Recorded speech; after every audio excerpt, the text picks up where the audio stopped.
FETÖ başta olmak üzere milletimizin adalet beklediği her hususta hukuk çerçevesinde sadece vicdanınızın sesini dinleyerek karar vermenizdir.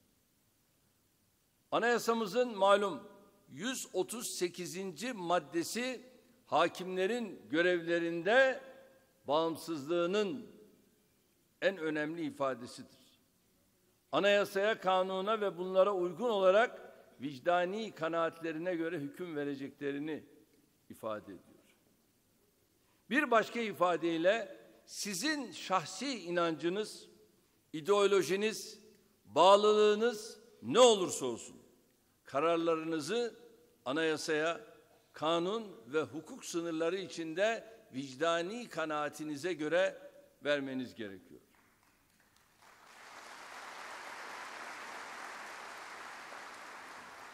Kardeşlerim, burada bir şeyi özellikle ifade etmek istiyorum.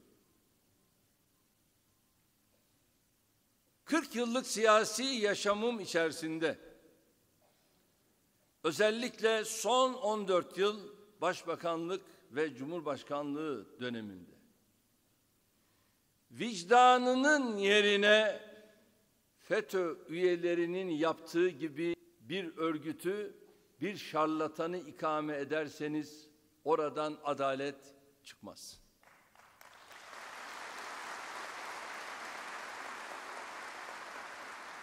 Çok açık ve net söyleyeceğim. Biz irademizi Hakk'a teslim etmek zorundayız. İrademizi kalkıp da birilerine ipotek olarak verirsek yanarız. Böyle bir şey olamaz. Onun aklı varsa, onun iradesi varsa, onun ilmi varsa siz bu alanlarda bileceksiniz ki Allah'ın bana verdiği akıl var, bana verdiği irade var ve tahsil ettiğim benim bu alanda ilmim var. Öyleyse ben kendi irademle burada hükmedeceğim, kararımı vereceğim.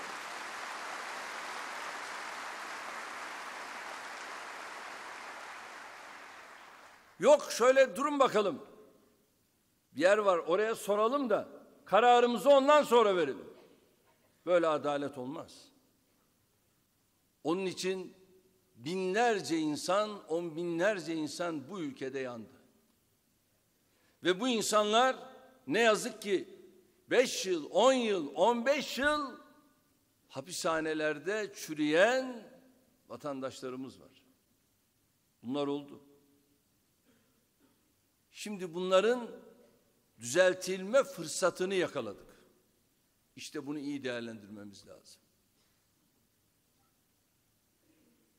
Öyle olaylar vardı ki şer zannedersiniz, onda hayır vardır. Öyleleri de vardır ki hayır zannedersiniz, onda şer vardır. İşte 15 Temmuz bize böyle bir imkanı lütfetti.